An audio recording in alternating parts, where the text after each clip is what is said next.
So I've had a few different people ask me how I hit robotic buildup, because I have a, as far as I'm aware, unique method. I haven't seen anyone else hit it like this, where it's basically a hybrid of standard strumming and raking. So I thought I'd go over this method a little bit and make a short tutorial. So, to start, here's the method.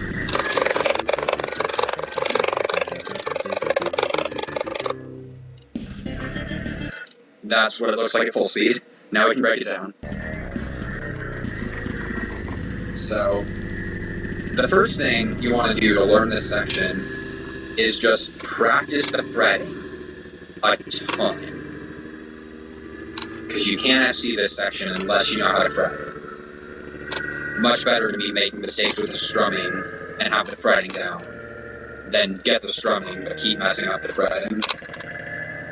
So I'll link an underchart made by Ginster in the description that I found helps a lot with learning the fretting, because it's basically this section except without all the complex strumming. It's got the same chords, but the strumming itself is a lot easier. In terms of like where to anchor and stuff, I just use Frost's method for that. Just index finger is always on the lower note, and I've messed with it a little on my own. I just went over it there, so you can look over that if you want to see how I fret it exactly, but really Frost has explained that better than I ever could. So the strumming is really what I do differently. So for this first bit, you just standard strum. This part's easy. Make sure you leave enough time to hit the hobos. Simple enough. This part is where it gets kind of weird. Instead of standard strumming this and doing like whatever Frost and Randy and all those people do, I rake strum this. So you do a rake strum, hobo beats the second input, another rake strum, then catch the strum bar, do an up strum, down strum this yellow, you do the same thing. Rake strum, another rake, up strum, down strum. Rake, whoops, hit that a little early, catch the strum bar, down strum, transition back into raking, rake again, strum. That's it. This is the method. This is what you're going to be practicing for like 5 hours straight, like I did. It literally took me about 5 hours to see this section for the first time. It's just that. It's kind of hard at full speed. It's a little bit faster. But yeah, you speed it up. Looks like this.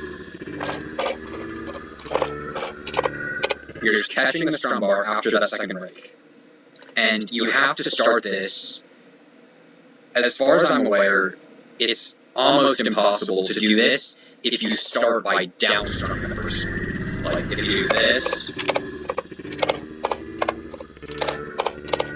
I guess you can do something like that, but it's way harder. So I would strongly recommend up strumming the first note here.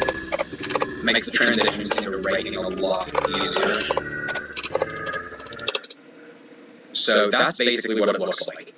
Up rake, down rake, up strum, down strum. Up rake, down rake, up strum, down strum. That's what you do for the first one. Up rake, down rake, up strum, down strum. Up rake, down rake, up strum, down strum.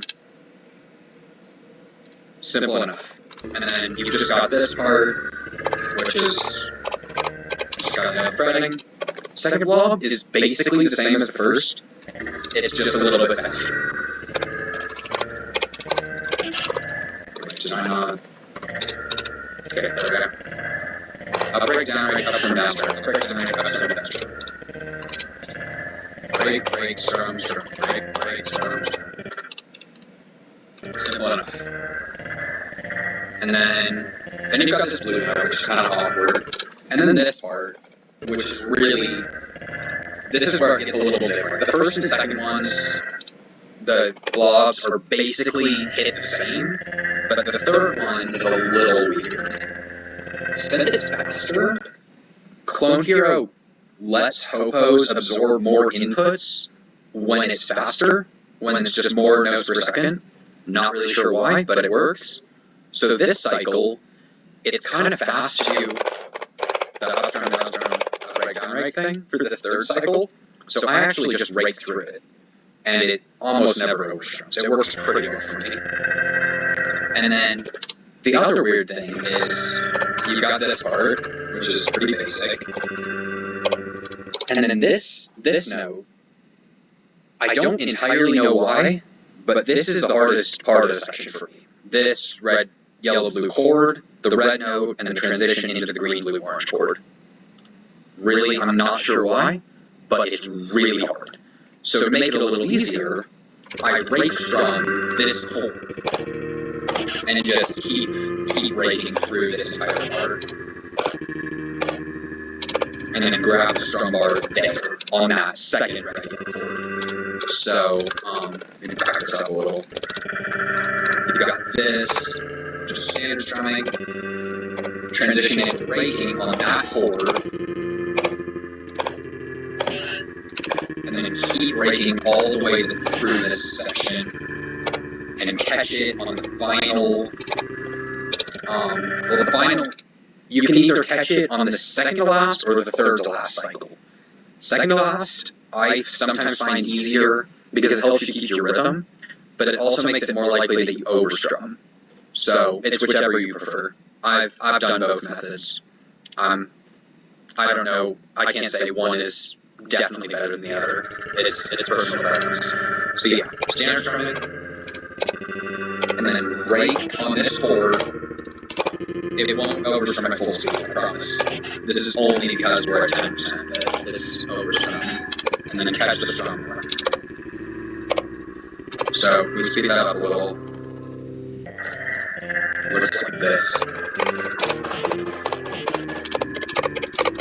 So there I caught it on the third to last cycle a little bit earlier, whereas here I would rake the third to last cycle and catch it on the second to last, which can make the rhythm a little easier.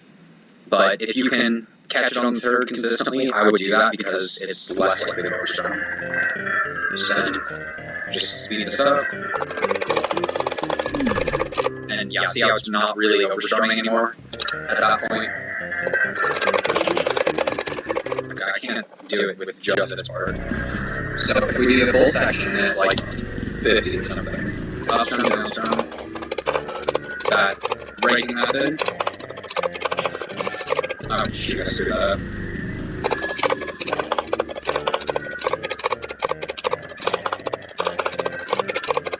Rake that. And then, when you're practicing this, if you get 100% overstrums, you're doing it right.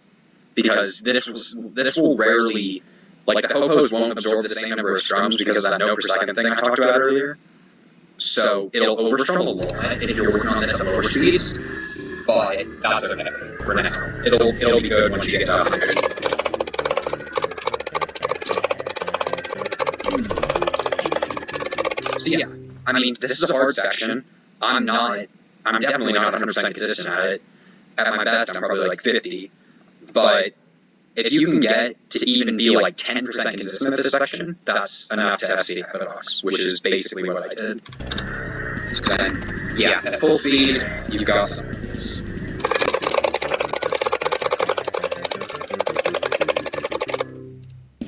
Yeah, I mean, that's the level of consistency you can get with this method.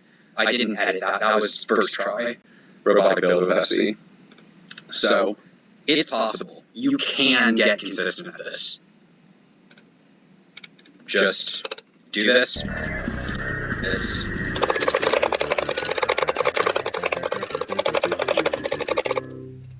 Yeah. Practice this a lot. Up strum, down strum. Or up rake, down rake, up strum, down strum. Up rake, down rake, up strum, down strum. That's the key. You just do that, you should be able to do this. I hope this helps.